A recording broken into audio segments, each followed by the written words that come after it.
Hi, I'm Nick at Camberwell Studios. Today I'm going to just talk to you a little bit about LED lighting. There's basically two sorts of LED lighting. There's this Kino, which is the top end of the market, which is the one that produces the best results. The other ones are the ones you've probably seen with lots of little LEDs in them. The biggest problem with those is that if you put your hand up next to the wall and see the lights, you've got hundreds of shadows because of the light sources are all coming from different places. I think they're a no-no. You've then got to put a trace over them or a scrim over them to reduce the amount of shadow you get from the lights, but by that time you've also lost a fair bit of light.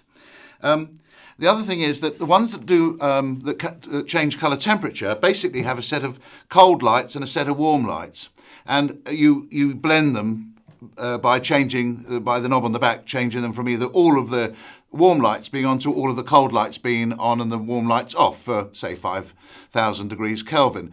And in the middle, when you've got them all on, the lamp becomes a lot brighter, which of course is a hopeless thing to do. And every time you adjust the colour balance, the brightness changes. So, frankly, I'd steer well clear of them. However, Kino make one that doesn't have any of those problems. Basically, this is the front of the lens, so you can't see any lamps in there. They're all behind this diffusion.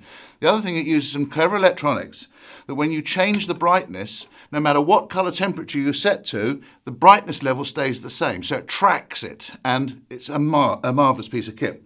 The other thing is you can go from about 2,500 degrees Kelvin right up to 5,600 degrees Kelvin, which of course is fantastic without changing any light. So in the old days, you had to put a bit of blue or half blue on your tungsten light to give you some matching to daylight. And of course, you lost a fair amount of punch of the light.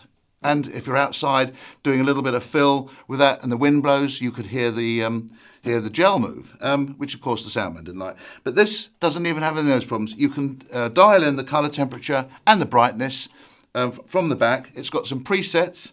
And also on this model, it's got a DMX cable in, so you can put it up in a studio roof and control them on DMX. So you can have presets, etc.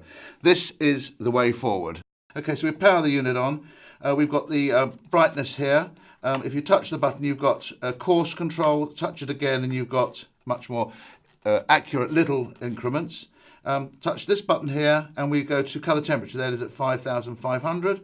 All the way down to 2,700. Again, if you touch it, you can go in very small increments of colour temperature to match things very accurately. So there you have it.